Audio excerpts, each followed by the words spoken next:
Good morning बच्चों।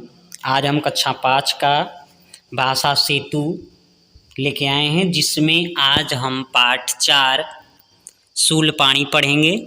बच्चों, हमने पाठ 3 छोड़ दिया है। आपको घबराना नहीं है, क्योंकि आपका पाठ्यक्रम कम कर दिया गया है, जिसमें तीसरा पाठ नहीं पढ़ा जाएगा। तो आप निश्चिंत रहिए, चौथे पाठ को पढ़िए। तो चलिए पाठ को शुरू करें। यह कहानी भगवान महावीर के जीवन से संबंधित है।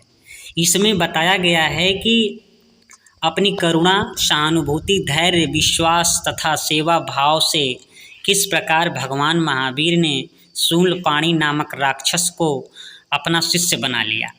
इस कहानी में यह भी बताया गया है कि मीठी बोली और शांत भाव से मनुष्य तो क्या, सर्प जैसा विषैला जंतु भी बस में हो जाता है। चलो देखते हैं। शाम ढलने लगी थी। कहानी स्टार्ट हो गई। शाम ढलने लगी थी। भगवान महावीर विहार करते हुए आस्तिक नामक गांव के एक चैत्य में पहुँचे। आस्तिक नामक गांव के एक चैत्य में, बाग में पहुँचे। ग्रामवासी भोजन करके विश्राम करने जा रहे थे, तभी उन्हें भगवान महावीर के आगमन का समाचार मिला। पूरा गांव उनके दर्शन के लिए उमड़ पड़ा। भगवान महावीर जिस चैत्य में ठहरे हुए थे, उसी में शूलपाणी नामक एक क्रूर दुष्ट राक्षस रहता था। वह हाथ में एक शूल जैसा नुकीला हथियार रखता था। इसी कारण उसका नाम शूलपाणी पड़ गया था। यानी अपने हाथ में नुकीला एक जैसा हथियार लिया रहता था, जिसके कारण उसका शूलपाणी नाम पड़ा। उसके पास कौशिक नाम का एक विषैला सर्प भी था। यानी एक विषैला सर्प भी अपने पास रखता था। कौन? शूलपाणी, जिसके काटने के पश्चात कोई जीवित नहीं बचता था। यानी वो विषैला सर्प जिसको भी काट लेता, वो आदमी बचता नहीं था, मर जाता था। चैत्य बहुत पुराना होते हुए भी बहुत सुंदर था। उसके समीप ही गंडक नदी बह रही थी। चैत्य बहुत पुराना था, लेकिन फिर भी सुंदर था। उसके समीप ही गंडक नदी बह रही थी। सामने रमणीक उपवन था। रमणीक मतलब अच्छा लगने वाला बगीचा था। उसमें हर समय रंग बिरंगे सुंदर फूल खिले रहते थे उस बगीचे में। उपवन के बीचों बीच पीपल का एक विशाल वृक्ष भी था। भगवान महावीर इसी पीपल के वृक्ष के नीचे बैठ गए। गांव वाले एक एक करके आते गए और उनके चरणों का स्पर्श करके, चरण छू करके उनके सामने भूमि पर बैठते गए। थोड़ी देर में वहाँ सारा गांव एकत्रित हो गया। भगवान महावीर ने उन्हें धर्म का उपदेश दिया। गांव वालों को उनका उपदेश बहुत अच्छा लगा। उपदेश की समाप्ति पर भगवान महावीर ने लोगों से अपने अपने घर जाने को कहा, पर वे अपनी जगह से हिले तक नहीं। गांव वालों ने उनसे गांव में चलने का आग्रह किया। देखिए, भगवान महावीर ने इनकार कर दिया। गांव के मुखिया बोले, प्रभु, इस चैत्य में एक राक्षस रहता है। वह बहुत निर्दयी है। जो भी रात में यहाँ ठहरता है या इधर से गुजरता है, वह उसे मार डालता है।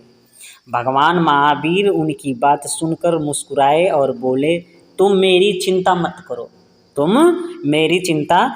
करो। वह मेरा कुछ भी अहित नहीं कर सकता, कुछ भी बिगाड़ नहीं सकता, कुछ भी नहीं करेगा। इतना कहकर वे समाधि लगाकर बैठ गए। गांव वाले दुखी मन से लौट गए। गांव वाले भी दुखी होकर के लौट गए। कुछ समय बाद अंधेरा हो गया। शूलपाणी बाहर से लौटा। बाहर कहीं गया था, वो लौटा। उपवन में एक व्यक्ति को समाधि लगाए बैठे देखकर चौंका। क्रोध से उसकी आंखें लाल हो उठी। वह भगवान महावीर को गालियां देने लगा। उसने उन्हें जान से मारने की धमकी भी दी। भगवान महावीर पर उसका कोई प्रभाव नहीं पड़ा। भगवान महावीर डरे नहीं, वे समाधि लगाए बैठे रहे। क्रोधित होकर शूलपाणी ने कौशिक नाग से कहा, तुम इस दुष्ट महात्मा को काट लो। कौशिक फुफकारता हुआ भगवान महावीर की ओर बढ़ा। तभी भगवान महावीर ने शांत भाव से कहा, कौशिक जरा सोचो, तुम क्या करने जा रहे हो? ऐसा करने से तुम्हें क्या लाभ होगा?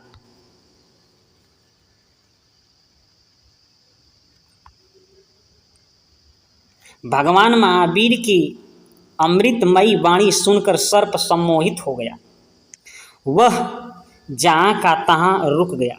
शूलपाणी और अधिक क्रोधित हो उठा। वह चिल्लाया, कौशिक, तुम इस दुष्ट आत्मा के कहने में क्यों आ रहे हो? क्या इसी दिन के लिए मैंने तुम्हें पाला पोसा है? मैं नहीं जानता था कि तुम इतने धूर्त निकलोगे। अब मैं स्वयं उसका वध किए देता हूँ। शूलपाणी ने अपना शूल